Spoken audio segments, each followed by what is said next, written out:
बिस्मिल्लाहिर्रहमानिर्रहीम अस्सलाम वालेकुम। Ministry of industrial and production में बहुत सारी असामियों का ऐलान किया गया है। जी बिल्कुल, इसमें बेसिकली 3 तरह की एडवर्टाइज़मेंट यहाँ पर दी गई है, यानी कि यहाँ पर बहुत सारी असामियों की अनाउंसमेंट की गई है। इन असामियों की अनाउंसमेंट 21 अप्रैल 2024 को की गई है और इस पर जो आपकी अप्लाई की उन्होंने लास्ट डेट बताई हुई है। इस पर आप जिस डेट तक अप्लाई कर सकते हैं वो 5 मई 2024, यानी कि अगर आप 5 मई 2024 तक इस पर अप्लाई कर सकते हैं। इसमें अगर आप मेल हैं, फीमेल हैं, आप दोनों इस पर अप्लाई करने के लिए एलिजिबल हैं। अगर आप पाकिस्तान के किसी भी सूबे से ताल्लुक़ रखते हैं, आपका ताल्लुक़ पंजाब से है, सिंध से है, खैबर पख्तूनख्वा से है, बलोचिस्तान से है, हत्ता कि फाटा से है, तो आप बिल्कुल इस पर अप्लाई कर सकते हैं। आप हत्ता कि पाकिस्तानी सिटीज़न हैं, तो आप बिल्कुल इस पर अप्लाई करने के लिए एलिजिबल हैं। इसमें जो उन्होंने आपकी तालीम मांगी, अगर आपकी तालीम एमएससी है, बीएससी है, बीएस है या इंजीनियरिंग है, इलेक्ट्रिकल इंजीनियरिंग इलेक्ट्रिकल में है, इलेक्ट्रॉनिक्स मैकेनिकल में है, डीएई ग्रेजुएशन है, बीएससी है, केमिस्ट्री बीटेक हो गया, इंटरमीडिएट हो गया या आपकी तालीम मिडल है, तो आप बिल्कुल इस पर अप्लाई करने के लिए एलिजिबल हैं। इसमें जो उन्होंने आपकी एज दी है, अगर आपकी एज 40 साल यानी कि आपकी एज 18 से लेकर 40 साल तक है, तो बिल्कुल आप इस पर अप्लाई करने के लिए एलिजिबल हैं। इसमें हम आगे चल के देखेंगे कि इसमें एज रिलैक्सेशन वाला उन्होंने ऑप्शन दिया हुआ है या नहीं दिया। फिलहाल उन्होंने यहाँ पर जो उन्होंने आपकी एज मेंशन की है, आपकी एज 18 से लेकर 40 साल उन्होंने मेंशन की, यानी कि अगर आपकी एज 18 से लेकर 40 साल तक है, तो आप बिल्कुल इस पर अप्लाई कर सकते हैं। और ये जॉब्स ये कंट्रास्ट बेस पे हैं फिलहाल, और इन जॉब्स की जो अनाउंसमेंट की गई है वो डॉन के न्यूज़पेपर में की गई है। तो चले जी, इसमें जो असामियों की अनाउंसमेंट की गई है सबसे पहले वो देख लेते हैं और बाद में हम इसकी डिटेल में चलेंगे। मैं जल्दी से इस वीडियो को बाइंड अप करूँगा क्योंकि आज 3 तरह की एडवर्टाइज़मेंट उन्होंने दी हुई है। मैं तमाम तर तफसीलात आपको कंप्लीट से आगाह करूँगा। इसमें जो उन्होंने असामियाँ दी हुई हैं उस पर आपने अप्लाई कैसे करना है, उसमें आपका क्राइटेरिया क्या है, उसमें आपका एक्सपीरियंस क्या माँगा हुआ है उन्होंने, और उसमें आपकी उन्होंने तालीम क्या माँगी हुई है। तो मैं ये सारी चीज़ें आपको आगे चल के क्लियर करूँगा। ठीक हो गया। मैं हूं मोहम्मद वकास मदनी, आप देख रहे हैं YouTube channel Waqas Madani job. अगर आप मेरे चैनल पर फर्स्ट टाइम आए हैं या आप ओल्ड हैं या आप किसी भी अच्छे रोज़गार की तलाश में हैं, तो आप बिल्कुल सही चैनल पर हैं। मेरे YouTube channel Waqas Madani job पर स्टे करें, मेरी वीडियोस को देखें, इंशाल्लाह आपको बहुत फ़ायदा होगा। अगर आपको फ़ायदा पहुंच गया तो आपने वीडियो को लाइक करना है, चैनल को सब्सक्राइब करना है और इसके साथ-साथ इस वीडियो को सदका जारिया समझकर दूसरे लोगों के साथ शेयर भी करना है, ताकि बहुत सारे लोग इन जॉब्स की अनाउंसमेंट की गई है इसमें फ़ायदा उठा सकें। आप लोगों के लिए आसानी पैदा करें, अल्लाह पाक आप लोगों के लिए आसानी पैदा करेगा। तो चलें जी, देख लेते हैं कि यहाँ पर हमारे पास कौन-कौन सी जॉब्स की अनाउंसमेंट की। प्रोजेक्ट डायरेक्टर की असामी है, इसका बीपीएस 11 हो गया। इसके बाद जो हमारे पास दूसरी है मैनेजर की असामी उन्होंने दी हुई है। उसके बाद यहाँ पर डिप्टी मैनेजर की असामी दी हुई है। उसके बाद असिस्टेंट मैनेजर की असामी जी दी हुई है। इसके बाद जी असिस्टेंट मैनेजर हो गया जी, एसोसिएट मैनेजर हो गया जी, यहाँ पर उन्होंने असामी दी हुई है। और इसके बाद इलेक्ट्रीशियन की असामी दी हुई है। उसके बाद रिसेप्शन की असामी दी हुई है। ठीक हो गया। जैसे उन्होंने दूसरा पार्ट दिया है ना, उसमें उसमें मैनेजर की असामी दी गई है, केमिकल लैब टेक्नीशियन की असामी दी गई है। उसके बाद ये फिजिकल लैब टेक्नीशियन की असामी दी गई है, टेक्निकल इलेक्ट्रिकल टेक्नीशियन इलेक्ट्रिकल की असामी दी गई है, लैब हेल्पर की असामी दी गई है। ठीक हो जाए। उसके बाद यहाँ पर जो उन्होंने नीचे गुजरा वाला टूल्स डिज़ाइन उसमें जो दिया है डिज़ाइनर की असामी दिया गया है। इसके बाद यहाँ पर in charge high pressure casting machine की असामी दी गई है। इसके बाद इंचार्ज इंजेक्शन मॉडलिंग की असामी दी गई है, इंजेक्शन मॉडलिंग ऑपरेटर की यहाँ पर असामी दी गई है। इसके बाद ये operating high pressure casting machine की असामी दी गई है और उसके बाद यहाँ पर जी हेल्पर की असामी उन्होंने दी हुई है। इसके बाद यहाँ पर उन्होंने जो तीसरा यहाँ पर पार्ट उन्होंने दिया हुआ है मैनेजर प्रोडक्शन की असामी है जी, ट्रेनिंग स्पेशलिस्ट की असामी है, एडमिन अकाउंट ऑफिसर की असामी है, क्वालिटी कंट्रोल की असामी है जी, मशीन ऑपरेटर की असामी दी हुई है। और उसके बाद यहाँ पर टेक्नीशियन की जॉब्स, यहाँ पर जॉब्स चाहे कंट्रास्ट बेस पे क्यों नहीं दी गई, लेकिन यहाँ पर उन्होंने सैलरी पैकेज उन्होंने बताया, सैलरी पैकेज भी यहाँ पर बहुत अच्छा देती हैं। ठीक हो गया जी।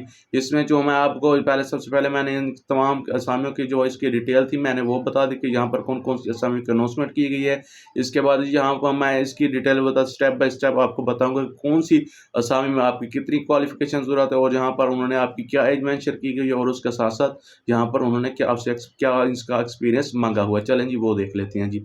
इसमें जी सबसे पहले जो हमारे पास असामी दी गई है प्रोजेक्ट डायरेक्टर की असामी दी गई है जी, इसका बीपीएस, इसका जो उन्होंने जो सबसे पहले हमारे इसका जो असामी की अनाउंसमेंट की गई है वो 1 है, इसका बीपीएस 11 हो गया जी। इसमें आपकी जो उन्होंने तालीम मांगी हुई है, एमएस मांगी हुई है, BS degree in the textile में मांगी हुई है, मैकेनिकल में मांगी हुई है, इंडस्ट्रियल में मांगी हुई है, इलेक्ट्रॉनिक में मांगी हुई है, electronic with additional management degree उन्होंने मांगी हुई है। यानी कि इनमें से कोई भी डिग्री आपके पास है तो आप बिल्कुल इस पर अप्लाई करने के लिए एलिजिबल होंगे। ठीक हो गया। यहाँ पर जो उन्होंने आपका एक्सपीरियंस दिया हुआ, अगर आपका एक्सपीरियंस 10 ईयर एक्सपीरियंस इन रेलेवेंट फील्ड रिक्वायर्ड फील्ड, यानी कि यहाँ पर आपका 10 साल का उन्होंने एक्सपीरियंस भी मांगा हुआ है। यहाँ पर एज की बात की जाए इन असामी में प्रोजेक्ट डायरेक्टर के समय अगर आपकी एज 32 से लेकर 45 साल तक है तो आप बिल्कुल इस पर अप्लाई करने के लिए एलिजिबल है। इसके बाद यहाँ पर मैनेजर की असामी का अनाउंसमेंट की गया है। इसमें जी इसका BPS 8 है और इसमें आपकी तालीम उन्होंने मांगी हुई है, MS मांगी हुई है, MS BS degree in the textile mechanical industry electronics with electrical additional management degree उन्होंने आपसे मांग की हुई, यानी यहाँ पर उनका 7 ईयर रेलेवेंट एक्सपीरियंस भी मांगा हुआ, यानी कि यहाँ पर 7 साल का आपसे उन्होंने एक्सपीरियंस भी मांगा हुआ है। और उसके बाद यहाँ पर आपकी एज की बात कीजिए, अगर आपकी एज 29 से लेकर 40 साल तक है तो आप बिल्कुल इस पर अप्लाई करने के लिए एलिजिबल है। इसके बाद ये डिप्टी मैनेजर की असामी का अनाउंसमेंट की गई है। इसका BPS 7 है और जहाँ पर उन्होंने BSc इंजीनियरिंग आपसे मांगी हुई है, इलेक्ट्रिकल मांगी हुई है, इलेक्ट्रॉनिक्स मांगी हुई है, मैकेनिकल मांगी हुई है। उसके बाद ये industrial manufacture and higher education are the additional qualification in business, यानी कि यहाँ पर आपसे उन्होंने ये तालीम मांगी हुई है। इसके बाद यहाँ पर उन्होंने एक्सपीरियंस की बात की, यहाँ पर आप उन्होंने 5 साल का आपसे एक्सपीरियंस भी मांगा हुआ है। एज की बात की, अगर आपकी एज 27 से लेकर 36 साल तक है तो आप बिल्कुल इस पर अप्लाई करने के लिए एलिजिबल हैं। यहाँ पर असिस्टेंट मैनेजर की असामी दी गई है। इसका BPS 6 है। इसमें BSc इंजीनियरिंग मांगी हुई है, इनमें इलेक्ट्रिकल, इलेक्ट्रॉनिक्स, मैकेनिकल, यहाँ पर इंडस्ट्रीज मैन्युफैक्चर में आपकी जो उन्होंने तालीम मांगी हुई है और यहाँ पर 3 साल का आपसे उन्होंने एक्सपीरियंस भी मांगा हुआ है। उसके साथ साथ यहाँ पर अगर आपकी एज 25 से लेकर 32 साल तक है तो आप बिल्कुल इस पर अप्लाई करने के लिए एलिजिबल हैं। इसके बाद यहाँ पर उन्होंने जो 5वीं हमारे पास असामी एसोसिएट मैनेजर की असामी की अनाउंसमेंट की गई है। इसका BPS 6 है जो किया जिसमें आपकी जो उन्होंने क्वालिफिकेशन मांगी हुई है, BSc इंजीनियरिंग मांगी हुई है, इलेक्ट्रिकल मांगी हुई है, इलेक्ट्रॉनिक्स मांगी हुई है। इसमें आपका 3 साल का एक्सपीरियंस भी उन्होंने मांगा हुआ है। ठीक हो गया। यहाँ पर अगर आपकी 25 से लेकर 32 साल तक है तो आप बिल्कुल इस पर अप्लाई करने के लिए एलिजिबल है। इसके बाद जो हमारे पास नेक्स्ट असामी है एसोसिएट मैनेजर की असामी है। इसमें इसमें आपका BPS आपका 5 जो इसमें आपका BE मांगी हुई है, BSc मांगी हुई है इंजीनियरिंग में। इसके साथ साथ इलेक्ट्रिकल, मैकेनिकल, इन चीज़ों यहाँ पर आपकी क्वालिफिकेशन मांगी हुई है। यहाँ पर 1 साल का एक्सपीरियंस रिक्वायर्ड फील्ड में आपका मांग, यानी कि यहाँ पर उन्होंने आपसे 1 साल का एक्सपीरियंस भी मांगा हुआ है। ठीक हो गया जी। इसके बाद यहाँ पर अगर आपके 23 से लेकर 30 साल तक है तो आप बिल्कुल इस पर अप्लाई करने के लिए एलिजिबल हैं। इसके बाद जो हमारे पास नेक्स्ट असामी इलेक्ट्रीशियन की असामी है जी। इसके बाद यहाँ पर उसका BPS 3 दिया गया है। यहाँ DAE इलेक्ट्रिकल, यहाँ पर आपका जो उन्होंने DA इलेक्ट्रिकल आपकी जो तो तालीम क्वालिफिकेशन में लिखा हुआ है, जो सिर्फ और सिर्फ DAE इलेक्ट्रिकल लिखा हुआ है। इसके बाद यहाँ पर आपका 1 year experience in similar capacity and supporting to industry, यानी कि यहाँ पर आपका 1 साल का एक्सपीरियंस भी होना चाहिए similar capacity and support to industry में। इसके बाद इससे लेकर 35 साल तक है तो आप बिल्कुल इस पर अप्लाई करने के लिए एलिजिबल हैं। इसके बाद यहाँ पर 7वीं जो हमारे पास असामी की अनाउंसमेंट की गई है, रिसेप्शन की असामी की अनाउंसमेंट की गई है। इसका BPS 3 है। यहाँ पर आपकी तालीम उन्होंने ग्रेजुएशन मांगी हुई, यानी कि अगर आपकी तालीम ग्रेजुएशन है तो आप बिल्कुल इस पर अप्लाई करने के लिए एलिजिबल हैं। यहाँ पर 3 ईयर रेलेवेंट एक्सपीरियंस, यानी कि अगर यहाँ पर आपसे 3 साल का उन्होंने एक्सपीरियंस भी मांगा हुआ है। यहाँ पर अगर आपकी एज की बात की, अगर आपकी एज 23 से लेकर 30 साल तक है तो आप बिल्कुल इस पर अप्लाई करने के लिए एलिजिबल हैं। इसके बाद जो हमारे पास नेक्स्ट असामी की अनाउंसमेंट की गई है, मैनेजर की जॉब है। इसका BPS 6, यहाँ पर जो उन्होंने आपका एक्सपीरियंस मांगा है 7 ईयर का, उन्होंने आपसे एक्सपीरियंस भी मांगा हुआ है। यहाँ पर आपकी एज की बात की गई 29 से लेकर 40 साल तक यहाँ पर आपकी एज दी गई है। इसके बाद केमिकल लैब टेक्नीशियन की जॉब है, केमिकल लैब टेक्नीशियन। इसमें आपका BPS 5 है। इसमें BSc केमिस्ट्री मांगी हुई है उन्होंने, DAE इन केमिकल उन्होंने आपकी 2 तरह की यहाँ पर तालीम या क्वालिफिकेशन मांगी हुई है। इसमें आपका एक्सपीरियंस की बात की जाए 3 year of experience in similar capacity and supporting of industry मांगा हुआ है। इसमें अगर आपकी 25 से लेकर 32 साल तक है तो आप बिल्कुल इस पर अप्लाई करने के लिए एलिजिबल हैं। इसके बाद फिजिकल लैब टेक्नीशियन की असामी की अनाउंसमेंट की गई है। इसमें आपकी जो उन्होंने तालीम मांगी हुई है ग्रेजुएशन मांगी हुई है। अगर आपकी तालीम ग्रेजुएशन है तो आप बिल्कुल इस पर अप्लाई करने के लिए एलिजिबल हैं।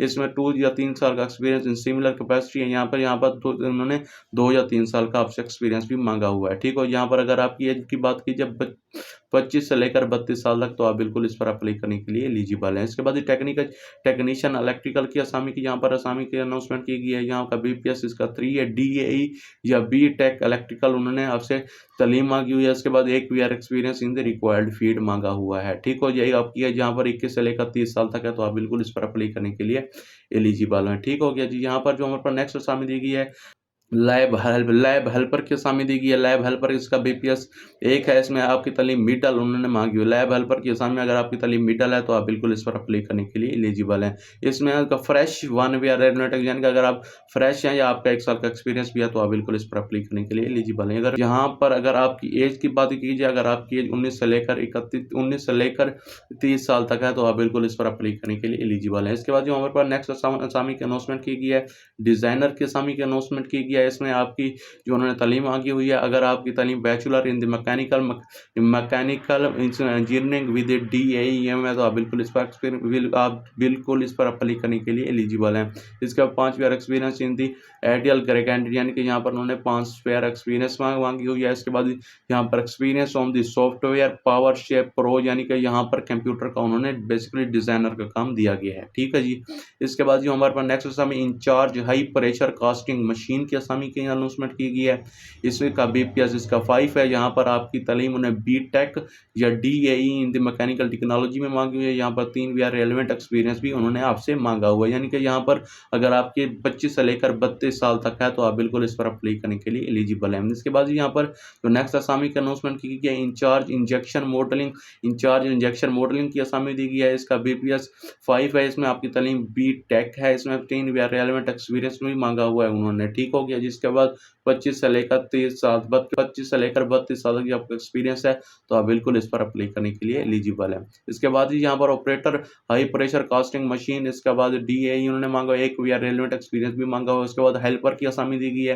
हेल्पर की असामी की अनाउंसमेंट की गई है। इसमें आपका बीपीएस 1 है। इसमें आपकी तालीम मिडल मांगी हुई है। 1 ईयर एक्सपीरियंस इनके यहाँ पर भी उन्होंने आपसे मांगा। यहाँ पर अगर आपके 19 से लेकर 30 साल तक है तो आप बिल्कुल इस पर अप्लाई करने के लिए एलिजिबल हैं। ठीक हो गया जी। ये थी सारी जॉब्स की डिटेल जो मैंने आपको स्टेप बाय स्टेप यहाँ पर आपका एक्सपीरियंस भी बताया, आपकी तालीम बताई, आपकी क्वालिफिकेशन बताई और इन असामी की अनाउंसमेंट भी बताई और उसके साथ-साथ यहाँ पर जो आपकी एज उन्होंने मेंशन की, यहाँ पर मैंने उसकी यहाँ पर आपकी एज भी मैंने आपको बताई कि कौन-सी असामी में कितनी एज वाले अप्लाई कर सकते हैं। इसका अप्लाई ऑनलाइन होना है। ठीक हो गया जी। इसमें अगर आपने घर बैठकर इस पर ऑनलाइन अप्लाई कैसे करना है, ऑनलाइन अप्लाई कैसे करना है, मैं आपको सारा तरीका A to Z बता देता हूँ। ठीक हो गया जी। इसमें मैं आपको लैपटॉप की स्क्रीन पर लेकर चलता हूँ जिस पर मैं आपको ऑनलाइन अप्लाई करके दिखाऊँगा। उसका तरीका समझाऊँगा। आपने घर बैठे यहाँ पर आपने ऑनलाइन अप्लाई कैसे करना है, कौन-कौन से अपने डॉक्यूमेंट्स अटैच करने हैं, CV अटैच करनी है, पासपोर्ट साइज़ पिक्चर अटैच करनी है, उसके साथ-साथ जो भी उन्होंने आपसे माँगा वो भी अटैच करना है। चलिए जी वो देख लेते हैं। बिस्मिल्लाहिर्रहमानिर्रहीम। ऑनलाइन अप्लाई करने के लिए आपको डिस्क्रिप्शन में लिंक मिल जाएगा। आपने जो उस डिस्क्रिप्शन पर लिंक पर क्लिक, आप जैसे डिस्क्रिप्शन में दिए गए उस लिंक पर क्लिक करेंगे तो आपके सामने एक पेज ओपन होकर आ जाएगा। इसमें जो उन्होंने ऑनलाइन कैरियर एप्लीकेशन फॉर्म जो उन्होंने मेंशन किया हुआ है, ठीक हो गया जी। इसमें यहाँ पर आपने सबसे पहले करना क्या है, यहाँ पर जी अप्लाई फॉर यानी कि जिस पोस्ट के लिए आप अप्लाई कर रहे हो आपने उसका नाम लिख देना है। ये तब ये मैंने जो पीछे आपको सारी की सारी पोस्ट मैंने बताई, उनकी जो इसकी डिटेल है वो आपने यहाँ पर मतलब कि जिस असामी पे हेल्पर की असामी अगर आप हेल्पर की असामी पर कर रहे हो यहाँ पर हेल्पर सेलेक्ट कर देंगे। ठीक हो गया? जैसे ये सेलेक्ट हो गया इसके बाद यहाँ पर आपने अपना नेम सेलेक्ट कर देना है। फर्स्ट ऑफ ऑल यहाँ पर अपना आपने नेम लिखना है। ठीक हो गया जी? इसके बाद आपने यहाँ पर फादर नेम लिखना है। इसके बाद आपने यहाँ पर अपनी डेट ऑफ बर्थ लिख देनी है। ठीक हो गया जी? इसके बाद आपकी ने यहाँ पर अपनी ईमेल देनी है, उसके बाद आपने इसे नेशनलिटी देनी है, ठीक हो गया जी? इसमें आपने इसी NEC अपना नंबर दे देना है, जो आपका आईडी कार्ड वाला हो। डेट ऑफ बर्थ भी आपने वहीं देना है जो अपनी आईडी कार्ड पर आपकी मेंशन हो, ठीक हो गया? यहाँ पर आपने डोमिसाइल लिख देना है कि आपका डोमिसाइल किस डिस्ट्रिक्ट का है, किस प्रोविजन का है, ठीक हो? यहाँ पर अपना आपने कॉन्टैक्ट नंबर लिख देना है और यहाँ पर आपने मेलिंग एड्रेस लिख देना है अपना, ठीक हो गया जी? इसके बाद एजुकेशनल क्वालिफ़िकेशन आपकी जो एजुकेशन है, डिग्री, डिप्लोमा आपकी जो आपकी एजुकेशन है यहाँ पर आपने लिख देनी है। ठीक हो गया जी? यहाँ पर उन्होंने सारी तरह उन्होंने मेजर फील्ड यानी कि जिस फील्ड में आपका ये रहे हों उस फील्ड के वाले यूनिवर्सिटी का नाम या इदारे का नाम आपने वो लिखना है। किस साल में आपने पास किया था आपने वो लिखना है। डिवीज़न क्लास यानी कि आपकी कौन-सी डिवीज़न थी, क्लास कौन-सी थी यहाँ पर आपने वो लिखना है। वर्क एंड एक्सपीरियंस ठीक हो? यहाँ पर आपने यहाँ पर अपना वर्क लिख जो भी आपने किसी भी अगर आपने किसी प्राइवेट जगह पर यानी कि अगर आपने किसी परचून वाली दुकान पर भी का आपका एक्सपीरियंस है या आपकी मोबाइल वाली शॉप पर भी का एक्सपीरियंस है ना, आपने लगा देना है, ठीक है ना? इसको छोड़ना नहीं है। कोई भी एक्सपीरियंस है, किसी किस्म का भी आपका एक्सपीरियंस है, आपने वो इसके साथ अटैच कर देना है, आपने यहाँ पर लिख देना है, ठीक हो गया जी? यहाँ पर आपने पोस्ट हेड लिख देना है, इसका पीरियड फ्रॉम लिखना है, कितने पीरियड से कितने पीरियड तक, 2 मतलब कि यहाँ पर उन्होंने मेंशन किया हुआ है। ठीक हो गया जी। यहाँ पर उन्होंने नेचर ऑफ वर्क, किस नेचर का वर्क था, यानी कि यहाँ पर एक्सपीरियंस में आपने जो-जो काम किया हो, जहाँ भी किया हो, कितनी डेट, कितने टाइम तक किया आपने, वो सब ए टू ज़ेड दे देना है। ठीक हो गया। इसके बाद टोटल वर्क वर्क एक्सपीरियंस, यहाँ पर आपके टोटल वर्क वर्क एक्सपीरियंस भी उन्होंने आपसे माँगा हुआ है। ठीक हो गया जी। ये देखें मैं यहाँ पर टोटल वर्क एक्सपीरियंस यहाँ पर उन्होंने देखें कितने साल, यानी कि यहाँ पर ऊपर करें तो बढ़ेंगे साल, नीचे इस पर क्लिक करेंगे तो साल यहाँ पर कम होंगे। इसके बाद चूज़ अपलोड रिसेंट फ़ोटो, यानी कि यहाँ पर अपनी पासपोर्ट साइज़ आपने फ़ोटो सेलेक्ट कर लेनी है। ठीक हो गया। यहाँ पर अपनी फ़ोटो जो आपकी आपने वो सेलेक्ट कर देनी है। और यहाँ पर आपने उन्होंने लिखा है फाइल साइज़ 4 एमबी, यानी कि इसका फाइल का साइज़ 4 एमबी से कम होना चाहिए, ज़्यादा नहीं होना चाहिए। इसके बाद यहाँ पर अपनी सीवी, जो आपकी सीवी, आपने अपनी सीवी को यहाँ पर अपलोड करना है। इसके बाद यहाँ पर जी साइज़ उन्होंने 4 एमबी, यानी कि इस पर भी उन्होंने आपका साइज़ 4 एमबी बताया हुआ है। ठीक हो गया जी। इसके बाद इसका नोटिफिकेशन, इसके आपने सबको ऐड सारी वो एप्लीकेशन फिल करने के बाद यहाँ पर इसको टर्म एंड कंडीशन, यानी कि notice all information not provided will render the application incomplete and, यानी कि ये मैंने अपनी तमाम एप्लीकेशन मतलब कि यहाँ पर जो फ़ॉर्म था मैंने कंप्लीट, अगर कोई भी किसी का मैंने यहाँ पर गलत फ़ॉर्म फिल किया है तो मेरी जो इसकी है जो इन्होंने रिजेक्शन लिखी हुई है कि आपकी भैया रिजेक्ट हो जाएगी। इसके बाद यहाँ पर आपने आई एम नॉट रोबोट पर क्लिक कर देना। ठीक हो गया जी। अब रोबोटों को भी बताना पड़ता है कि हम इंसान हैं। ठीक है जी। यहाँ पर भी आपने ये देखें, ये टिक हो गया। यहाँ पर आपने मतलब कि ये उन्होंने टिक कर देना है। इसके बाद सबमिट एप्लीकेशन फॉर्म पर आपने क्लिक कर देना है। ठीक हो गया जी। जैसे ही आप सबमिट एप्लीकेशन फॉर्म पर क्लिक करेंगे तो आपकी ये जो एप्लीकेशन है वो सबमिट हो जाएगी। याद रखिएगा ये एप्लीकेशन सबमिट आपने 5 मई से पहले-पहले करनी है, क्योंकि लास्ट डेट इसकी 5 मई उन्होंने बताई हुई है। उम्मीद है कि आपको अपनी का मुकम्मल तरीका समझ आ गया होगा। वीडियो अच्छी लगी हो वीडियो को लाइक कीजिएगा। अगर आपको लगता है कि वाक़ई मैंने मेहनत की है, तो आपने चैनल को सब्सक्राइब करना है और इसके साथ-साथ इस वीडियो को सदका जारिया समझकर दूसरे लोगों के साथ शेयर करना है, ताकि बहुत सारे लोग इन आसामियों से फ़ायदा उठा सकते हैं। मिलते हैं नेक्स्ट वीडियो में, तब तक के लिए अल्लाह हाफ़िज़।